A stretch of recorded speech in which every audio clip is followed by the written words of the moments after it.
యెహోవా నీతిమంతుడైన దేవుడు. కీర్తన 7:1 దావీదు. నా దేవా యెహోవా, నీయందు నేను నమ్మికయుంచియున్నాను.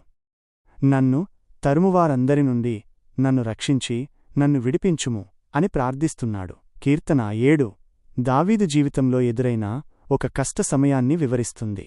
అన్యాయంగా తరుముతున్న శత్రువుల నుండి రక్షణ కోరుతూ దావీదు దేవునికి చేసిన ప్రార్థనిది.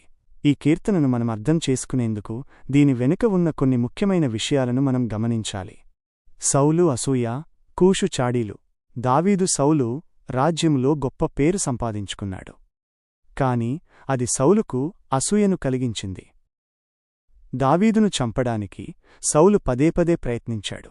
ఆ ప్రయత్నాల్లో దావీదు తప్పించుకోగా సౌలు అతన్ని పట్టుదలతో తరిమాడు. ఈ సమయంలోనే కూషు అనే బెన్యామీనీయుడు, బహుశా సౌలు వంశస్థుడే, దావీదుపై చాడీలు చెప్పాడు.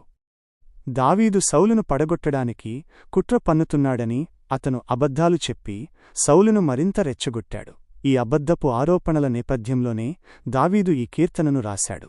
దావీదు తన నిర్దోషిత్వాన్ని బలంగా ప్రకటిస్తూ దేవుని సహాయం కోసం అర్థిస్తాడు.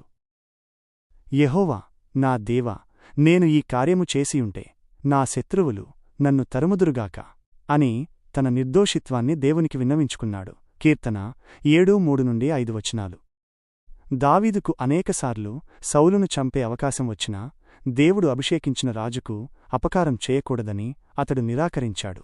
1 సమూయేలు 24:6 మరియు 1 సమూయేలు 26:9 చూడండి. దావీదు కేవలం తన ప్రాణాన్ని రక్షించుకోవాలని మాత్రమే కోరుకున్నాడు. దేవుని నీతి, తీర్పు. కీర్తన 7లో దావీదు తన శత్రువులకు శిక్ష విధించమని దేవుణ్ణి వేడుకుంటాడు. ఇది కీర్తనల గ్రంథంలో తరచుగా కనిపించే ఒక అంశం.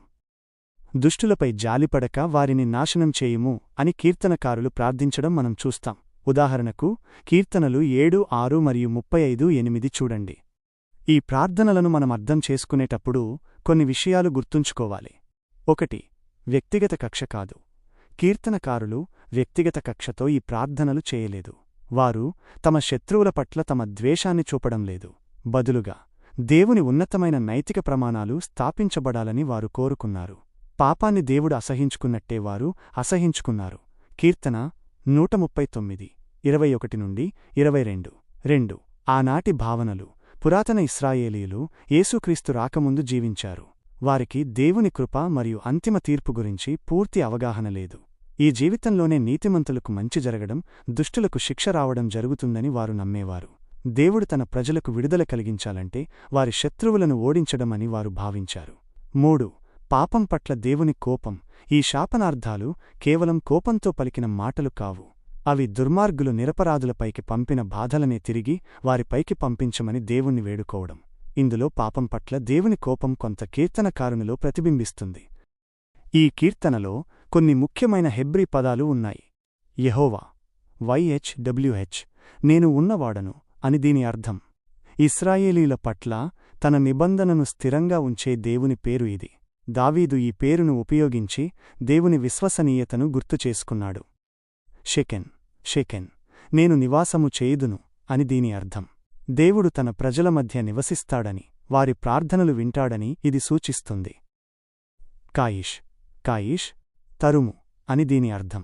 దావీదు తన ప్రాణాన్ని రక్షించుకోవడానికి పరుగెత్తుతున్నప్పుడు అనుభవించిన భయాన్ని మరియు ఒత్తిడిని ఈ పదం వివరిస్తుంది.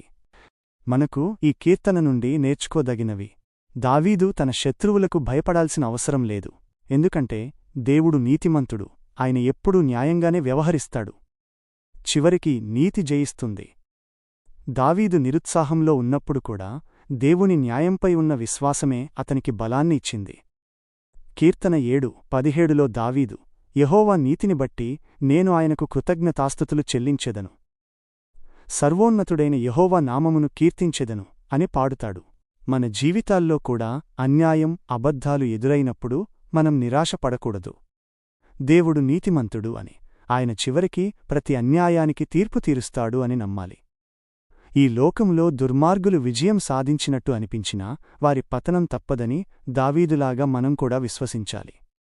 ఈ కీర్తన మనకు మన అన్యాయాలు దేవునికి విన్నవించుకోవచ్చని, ఆయన మనకు న్యాయం చేస్తాడని గుర్తుచేస్తుంది.